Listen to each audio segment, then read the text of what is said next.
Chers téléspectateurs, bonsoir. Le décryptage de ce soir reçoit pour vous le président du réseau des consultants en mission, Monsieur Patrice Mpassé. Bonsoir, président. Bonsoir. Et comment vous vous portez? Comme un charme. Comme un charme, c'est-à-dire? Tout va bien. Tout va bien. Très heureux d'être avec vous. Ok, merci. J'espère qu'on va passer un excellent moment. Ok. Alors, vous êtes le président du réseau des consultants en mission. Alors, pouvez-vous nous parler succinctement de cette organisation de votre plateforme et son rôle dans l'écosystème économique congolais? Vous pouvez commencer par la genèse. Oui, la genèse, bien sûr. Je me suis retrouvé dans plusieurs structures à travers le monde, que ce soit à la Commission européenne de Bruxelles, que ce soit à Yaoundé, que ce soit à Kinshasa, à Brazzaville, dans les ministères, dans les structures. J'entendais souvent, le Congo n'a pas de consultant. Ça m'a beaucoup blessé. Que ce soit même certaines de nos autorités vont vous dire, mais il n'y a pas de consultant, il n'y a pas d'expert, il n'y a pas ceci. Dans le privé, c'est pire. Dans les organisations publiques, c'est encore plus grave. Ça m'a révolté. Je me suis dit, mais nous avons quand même travaillé dans beaucoup de pays. Nous avons travaillé dans des pays où on n'a ni parents, ni frères, ni cousins, etc. Et on s'est retrouvé à la tête de nombreuses missions de conseil avec beaucoup de résultats. Je ne comprends pas pourquoi. L'une des plus belles réalisations a été de se retrouver 14 entreprises à postuler à un audit fonctionnel et organisationnel d'un patronat. Le patronat du plus grand marché, on va dire, des plus grandes entreprises d'Afrique centrale. Et sur 14, on a été retenu. Simplement parce qu'on a prouvé une autorité de compétence dans la manière de résoudre les problèmes, mais surtout la qualité du dossier j'insiste sur les deux groupes de mots, qualité de dossier et autorité de compétence, parce que c'est important. L'autorité de compétence qui a permis que vous soyez retenus. Que nous soyons retenus. Vous étiez consulté pour une entité congolaise. Nous avons soumissionné. Nous avons soumissionné voilà. Suite à un appel d'offres en tant qu'entreprise franco-congolaise. Et nous avons été retenus parce que lors de l'entretien, il me dit, ce qui m'a retenu, c'est votre logigramme fonctionnel. Vous savez, le schéma, comment vous avez prouvé par un schéma la résolution de ce problème. Et donc, lorsque j'ai entendu ça, je me suis dit, non, ça va pas aller comme ça. Qu'est-ce que je peux faire pour les autres? Je ne vais pas me gargariser de ma compétence. Qu'est-ce que je peux faire pour les autres? Il a fallu faire des formations au métier de consultant pour transmettre aux uns et aux autres l'essentiel de notre savoir, ce qui a fait notre fierté nationale. Et c'est à ce titre, donc, on a commencé à organiser des formations. On était 2 au départ. Ensuite, on a commencé tout doucement, lentement, avancer. On était une dizaine, ensuite, etc., etc. Et aujourd'hui, nous sommes à peu près à une centaine de consultants après 2 ans de dur labeur. Dur labeur. Et qu'est-ce qu'on a... le réseau existe depuis 2 ans, votre plateforme, le réseau des consultants en mission. Oui, le réseau des consultants en mission existe depuis 2 ans. Oui. C'est donc l'ensemble des personnes qui ont été formées au métier de consultant qui, au lieu d'être seuls, se retrouvent des ambassadeurs d'un standard collectif à travers ce réseau. Donc, on se retrouve au sein d'un réseau. Pourquoi on se retrouve au sein d'un réseau? Parce que seul, vous irez loin, mais à plusieurs, vous irez plus efficacement plus loin. C'est à ce titre qu'on s'est retrouvés parce que la difficulté des consultants. Pourquoi on a dit qu'il n'y a pas de consultants? Mais nous savons que historiquement, c'est faux. Stratégiquement, c'est inexact et professionnellement, c'est un non-sens. Les consultants existent, la compétence congolaise, elle existe.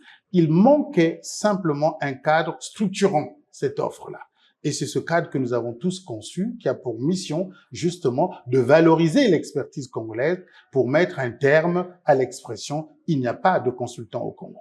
Et aujourd'hui donc, nous avons montré à travers la Bourse congolaise des affaires, à travers le réseau des consultants en mission, que l'expertise nationale existe et nous ne sommes pas que l'expertise nationale puisque nous avons accueilli en notre sein des étrangers qui font de ce réseau un réseau international. Nous avons des Français, des Ivoiriens, des Béninois, des Congolais de la RDC. Nous n'avons que pour seul objectif de valoriser l'expertise africaine afin que les missions structurantes soient confiées à des locaux au lieu qu'on fasse toujours appel à des la tiers. main-d'œuvre. Voilà. Je n'ai rien contre l'expertise internationale, mais permettez que dans le cas de la préférence nationale, qu'on parle de l'expertise nationale, locale. Donc, combien de secteurs pouvez-vous mettre à la disposition de l'État congolais ou à la disposition de la nation de l'expertise locale? Pour que, d'abord, la difficulté principale qu'on a, il y a 3 difficultés. Lesquelles pouvez-vous épingler? Voilà. La première difficulté, c'est le manque de visibilité de cette expertise. Okay. En face, nous avons une critique qui n'est pas infondée. Nous avons une critique. De l'autre côté, nous n'avons pas cette expertise unie. Nous avons un Congolais à droite, un Congolais à gauche, etc., etc. Mais nous n'avons pas un groupe réuni pour faire valoir celle-ci. Donc, premièrement, une visibilité. La Bourse congolaise des affaires est un instrument de communication stratégique du réseau des consultants en mission avec pour simple objectif rendre visible l'ensemble de ces experts. Une fois qu'on les découvre, il va falloir maintenant prouver de quoi vous êtes capable. Pour prouver de quoi vous êtes capable, on s'organise. Donc, le RCM a plusieurs secteurs d'activité. Il faut concevoir l'offre. Quel type d'offre nous proposons? En interne, nous avons les offres transversales, c'est-à-dire plusieurs consultants qui s'associent autour d'une demande d'un client pour délivrer une expertise multisectorielle de haute valeur ajoutée. Nous avons les offres individuelles, c'est-à-dire ces consultants qui, selon leur expertise, parce que lors de la formation, il ne s'agit pas pour nous de faire une formation initiale. Nous faisons ce qu'on appelle une formation continue, c'est-à-dire nous mettons à la disposition de ces experts qui arrivent, de ces cadres congolais ou étrangers qui arrivent, nous mettons à leur disposition des outils et méthodes leur permettant de résoudre les problèmes. Pour résoudre un problème, il faut une expertise avérée. D'abord, connaître ce que vous faites. Ensuite, comment identifier les problèmes? Nous avons 3 déclinaisons. La plupart des gens cherchent à résoudre les effets. Quelquefois, même pas le problème. Nous ne nous contentons pas de connaître les effets. Nous découvrons les effets, nous connaissons les problèmes, mais ce n'est pas ça notre préoccupation. Notre préoccupation, c'est aller à la cause racine. Parce que c'est la cause racine. Justement. Nous avons donc c'est pour ça qu'on met à votre disposition les outils. Nous avons des outils techniques qui nous permettent de découvrir quel est le vrai problème, la racine d'un problème, et nous commençons donc par détecter quelle est la racine. Parce que pourquoi? Parce que quand vous arrivez dans une entreprise, le chef d'entreprise va vous donner 5% du problème. Il va vous dire, venez, bon, il y a ça, il y a ça, il y a ça. Il cache le reste. Parce que il peut être lui-même à l'origine de ce problème, d'accord? Ou il n'a peut-être pas envie de mettre les autres en difficulté. Donc, il vous expose le 1/5 du problème. À vous, grâce à vos outils, d'aller jusqu'à la cause racine du problème, afin qu'une fois vidé de son contenu, vous pouvez résoudre un problème. Le consultant, la formation vise à vous donner donc les outils et la démarche méthodologique qui vous permet de régler un problème. Parce que nous, on est des chasseurs de problèmes. Notre spécialité, chez nous, on se définit comme des chasseurs de problèmes. Oui. Tout en établissant le diagnostic. Oui, nous empruntons énormément de termes médicaux à ça. Nous faisons un diagnostic. Après, nous identifions le problème. Nous menons les examens qu'on vous demande d'aller à l'hôpital. Nous examinons suite à la base documentaire et au diagnostic que nous faisons tout ce qu'on a mis à notre disposition. Une fois, on administre un traitement, c'est-à-dire nous mettons en place un dispositif de résolution de ce problème afin que, à la fin, qu'il n'y ait pas de problème. Donc, nous proposons des livrables. Nous ne sommes pas des théoriciens. Nous sommes des praticiens de l'entreprise. Nous apportons à l'entreprise les solutions en réponse à ces difficultés ou aux sollicitudes du chef d'entreprise. Et, à ce titre, nous définissons comme des méthodologues. Pour mettre ça en place, il faut une certaine méthode. Il faut une certaine démarche. Et c'est ce qu'on vient apprendre lors de la formation, les outils et méthodes permettant de résoudre les dysfonctionnements internes dans l'entreprise. Oui. Alors, lors de la première édition de la Bourse congolaise des affaires, vous avez déploré le fait que les prestations de services, l'État, c'est le premier client des prestataires de services qui s'élève à 7 milliards. Et dans tout cela, il n'y a pas de l'expertise locale qui est sollicitée. Bah, ce n'est pas que l'expertise locale n'est pas sollicitée. Nous avons travaillé avec, je peux me permettre, nous avons travaillé avec une grande structure de la place. L'expert de l'EMS avec lequel nous avons travaillé, qui était, on va dire, l'expert attitré dans ce genre de situation, va s'exclamer en disant, mais je ne savais pas que vous existez. Vous étiez les sous-traitants. Non, nous n'étions pas les sous-traitants, nous étions des facilitateurs. Des facilitateurs, voilà. Donc, il y a un problème. Oui. Il y a les bailleurs internationaux, il y a les partenaires techniques, il y a la structure congolaise et il y a celui qu'on appelle le facilitateur qui, grâce à son expertise, doit mettre en mouvement toutes ces trois entités. Alors, donc, on découvre parce qu'en général, on fait appel à un étranger. Et là, on découvre qu'il y a de l'expertise nationale capable de mettre ça en place avec brio. Je ne savais pas que vous existez, on n'était pas au courant, etc. Or, il y a des Congolais capables de faire ça. Voilà pourquoi ils disent ça. Parce qu'il manque simplement, parce qu'on n'est pas visible. Pourquoi on n'est pas visible? Parce que seul, c'est difficile. Vous ne pouvez pas être dans tous les ministères, vous ne pouvez pas faire de bourse congolaise d'affaires seul, etc. Il a fallu donc trouver une solution à ça, à savoir se mettre ensemble, d'accord, pour se faire connaître, ensuite présenter ce que vous êtes capable de faire et savez faire. Une fois que vous avez pris ça, quels sont les résultats et comment vous devez travailler. Donc, la bourse, pour revenir à votre question, le manque de visibilité nous a posé beaucoup de problèmes. Donc, il a fallu d'abord qu'on soit visible. Ensuite, une fois que vous êtes visible, mais que proposez-vous? Nous avons 6 domaines d'activité qui sont très connus. Nous avons le management des organisations, nous avons le management des organisations, nous avons le développement industriel parce que l'industrie est le parent pauvre de l'économie congolaise. Nous souhaitons apporter notre expertise au sein des grandes entreprises, des industriels. Nous avons la transition écologique. Nous avons, parce que maintenant, forcément, c'est un domaine qui prend de l'ampleur au Congo. Nous avons des spécialistes en développement numérique. Nous avons, et vous savez bien que le développement numérique devient pratiquement un domaine incontournable, etc. Donc, nous avons des spécialistes.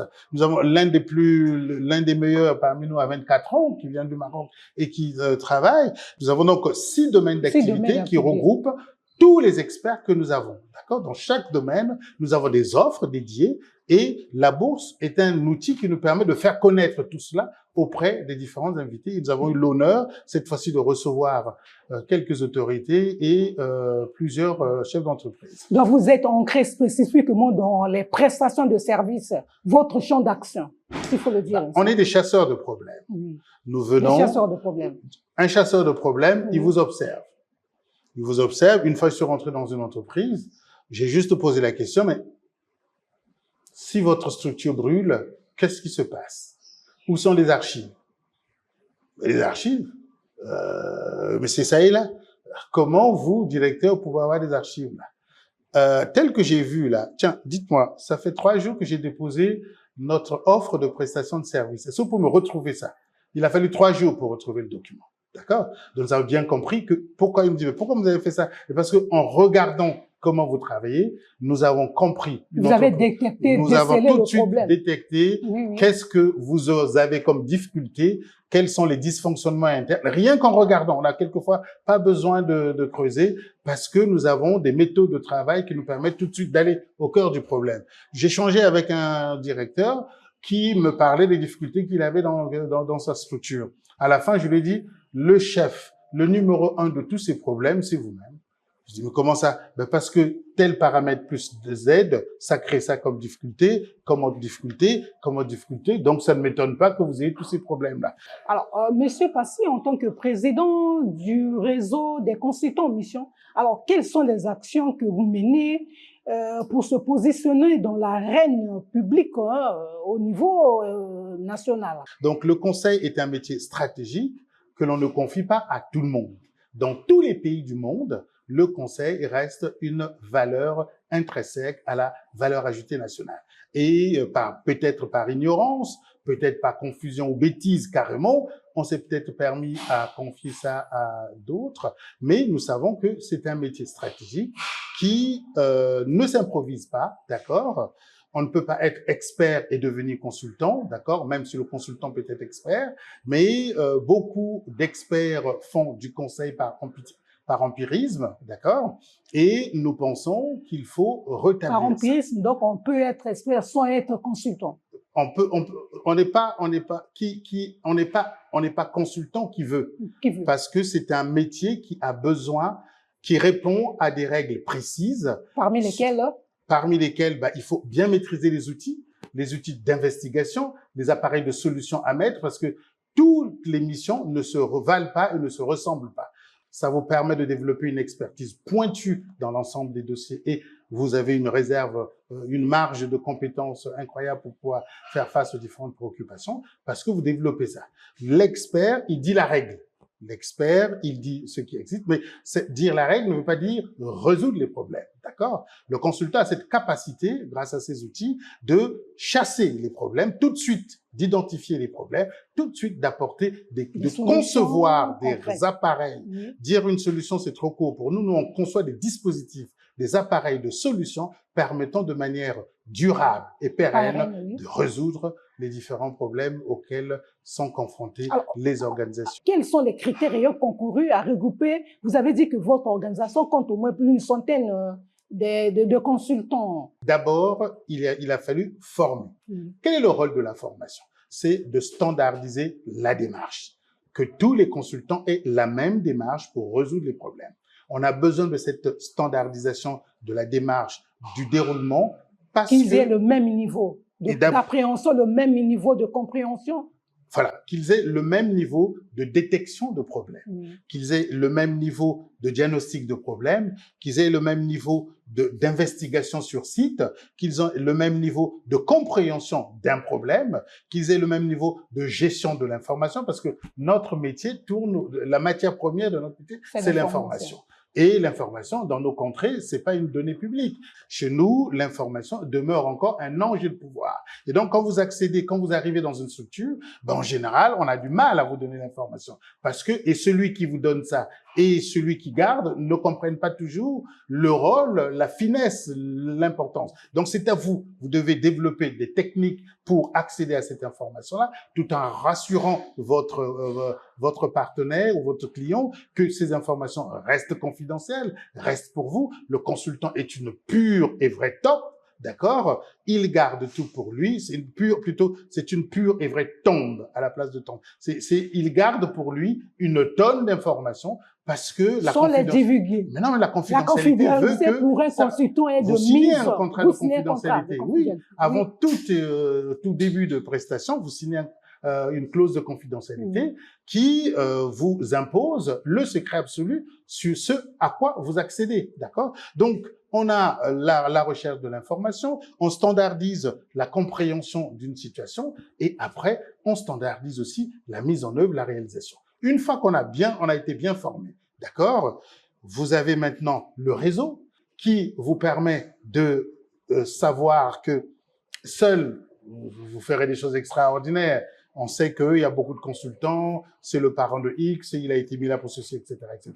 Mais nous ne sommes parents à personne, nous ne connaissons personne. Nous n'avons que le dossier technique, la qualité de la prestation, et c'est sur ça que nous travaillons. À partir de ce moment, qu'est-ce que nous faisons une fois que nous avons le réseau? Le réseau permet à tous de se dire, vous êtes expert, seul c'est un peu compliqué, et si on s'associait? En s'associant, est-ce que la mise en œuvre de toutes ces intelligences de manière technique, est-ce que ça peut pas nous permettre d'avoir plus d'impact, une meilleure qualité de la prestation et surtout nous aider les jeunes à pouvoir avancer parce que le RCM est une plateforme qui permet de vous soutenir dans votre progression. D'accord? Une fois que nous avons ça, on va se dire, bon, nous avons le RCM, mais comment on va faire pour être visible? La Bourse congolaise des affaires a pour ambition. Donc, c'est un instrument pour la visibilité de votre la crédibilité et aussi un pipeline de missions. S'il faut faire le bilan à mi-parcours de votre organisation, le réseau des consultants en mission, que direz-vous? Nous sommes dans la phase consolidation. Ça a duré 2 ans. Consolidation de votre plateforme. Voilà, nous avons donc les aspects juridiques, les aspects financiers, les aspects humains, etc. Nous avons consolidé tout ça. Maintenant, nous rentrons dans la phase déploiement. Aujourd'hui, avec la diversification de l'économie congolaise, il y a le volet prestation de services qui occupe vraiment, il faut dire, hein, une place non moins essentielle.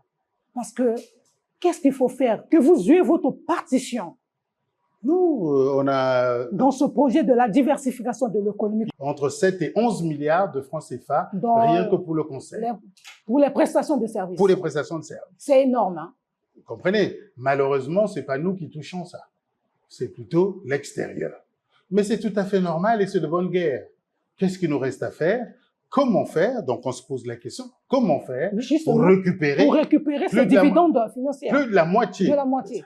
Ben, il faut être à la hauteur. Mais pourquoi pas tout? Ben, il faut être à la hauteur de. Ben, quelquefois, c'est des contrats dont le contenu nous échappe, si on peut parler poliment. D'accord? Donc, comment faire? Comment? J'arrive. Comment faire pour récupérer? Comment faire pour récupérer au moins la moitié, pour ne pas dire plus? Bah, il faut simplement être soit à la hauteur de ces cabinets ou dépasser.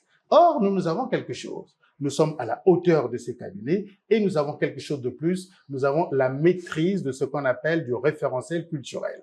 Nous savons que qu'entendez-vous par la maîtrise du référentiel culturel? Vous maîtrisez l'écosystème culturel congolais. Vous intervenez dans un groupe social. Tout à fait. Ce groupe social, quand vous allez au Cameroun, vous intervenez. Quand vous allez au Cameroun, tous les Camerounais ne se ressemblent pas.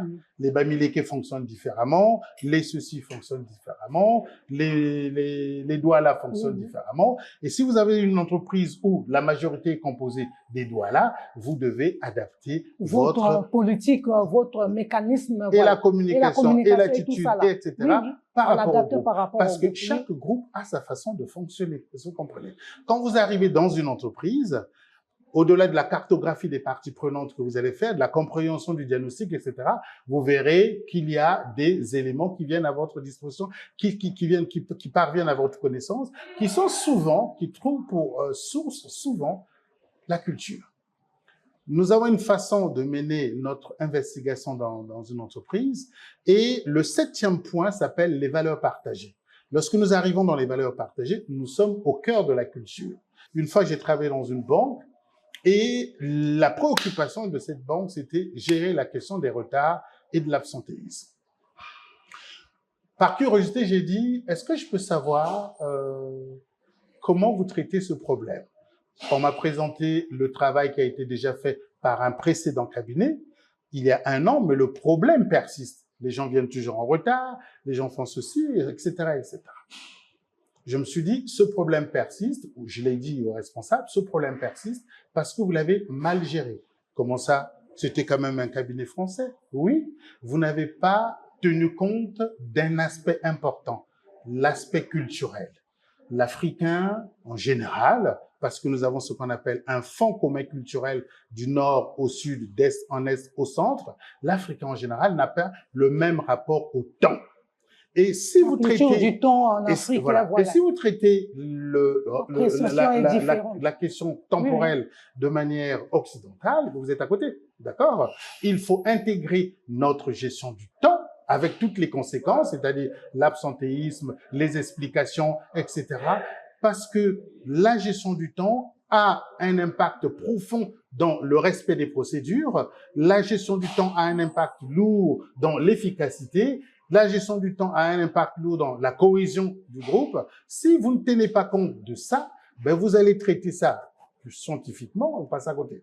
Qu'est-ce que nous on a proposé pour résoudre le problème? Il faut d'abord comprendre comment fonctionne le Congolais par rapport au temps, quelle est son importance et son impact et ses faiblesses, et à partir de là, comment sensibiliser tout le monde au rôle et à l'importance de ce temps pour que nous puissions travailler ensemble. Vous avez un siège au niveau local aussi. Juridiquement, nous avons une existence. Nous sommes donc un réseau, une association apolitique qui a pour noble ambition de rappeler aux Congolais que le Congolais, vous savez que dans les années 70, on était réputé pour notre intelligence. C'est ça que je suis allé réveiller. Nous sommes toujours intelligents. Pourquoi nous avons perdu cette capacité de s'associer, de s'agglutiner, d'être constant dans un effort, de réunir nos énergies, sans tribu, sans méchanceté, sans malveillance, etc. et n'avoir pour seul objectif l'intelligence. Associer nos intelligences pour pouvoir résoudre les problèmes du pays. Associer nos intelligences pour pouvoir montrer que nous sommes capables, face à une difficulté, seuls, de se retrouver et de faire avancer. Parce que c'est un défi, en fait. On s'est tellement éparpillé, on s'est tellement disloqué, on s'est tellement fourvoyé qu'il est peut-être temps de se dire, mais est-ce qu'on peut pas s'arrêter en se disant, bon, moi je ne veux pas savoir qui tu es, mais tu as quel diplôme? De quoi tu es capable? Qu'est-ce que tu peux faire? Ben écoute, voici ce que nous allons faire. Vaste, hein? Est-ce que vous voulez aussi il n'est pas vaste. Oui. Alors, est-ce que quand vous serez submergé par la demande, qu'entendez-vous faire? Voilà, intégrer aussi les autres. Vous êtes ouvert?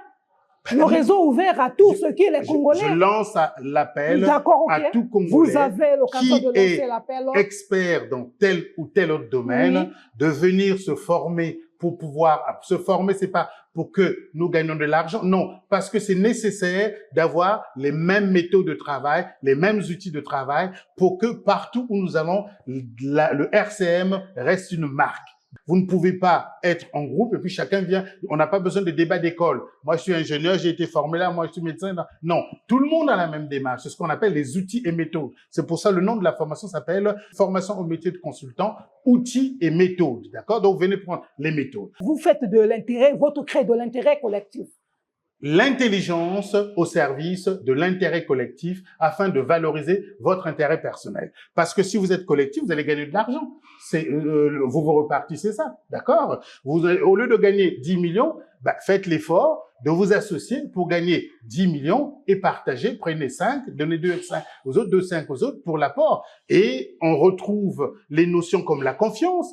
On est en train de faire renaître les notions comme la confiance, comme la probité, comme la correction, comme toutes les notions qu'on a perdues parce que à force de courir seul, à force de toujours être en dessous, en train de faire ceci, on a perdu ça. Et tout ça, Vous martelez qu'alors en plein 21e siècle, solidarité ne paye plus. Nous sommes les seuls, on va dire, le seul groupe social, je parle des Africains, nous sommes le seul groupe social où on trouve encore des tentatives, où il y a encore des gens qui courent seuls pour gagner quelque chose, mais c'est dépassé ça. Les autres, pour faire quoi que ce soit, s'associent tout en instantané, s'associent parce qu'on comprend bien que vous pouvez avoir l'idée, vous pouvez avoir une idée, mais vous n'irez pas loin si vous ne vous associez pas. Et pour que les autres vous suivent, mais il faut qu'ils trouvent leur compte.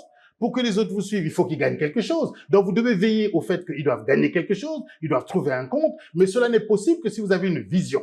Et donc, quand vous êtes en formation, vous commencez par développer ce qu'on appelle une vision. Quand vous êtes en formation, vous commencez par gagner ce qu'on appelle une posture. Le consultant n'est pas un tricheur, n'est pas un magouilleur, n'est pas un intrigant. Le consultant, c'est quelqu'un qui brille par sa compétence, par son intelligence et par la qualité de son travail. Et c'est ça qu'on apprend aux gens quand ils arrivent, en disant, vous poussez en vous, il faut le sortir, l'extirper et l'essayer. Et nous travaillons en synergie. La preuve, nous avons organisé la première édition sans sponsor, parce que tout le monde a mis, et les frais étaient... L'union fait la force. Mais non, mais tout le monde a cotisé, on avait besoin de tant de millions, tout le monde a donné. J'étais heureux de constater que la mayonnaise prend dans ce sens que le sens du collectif s'est remis en place et la volonté de réussir s'est remis en place. Le Congolais n'attend que ça. Votre mot de la fin, je sais qu'en tout cas, soyez bref, Monsieur Patrice Mpassé, président du réseau des consultants en mission.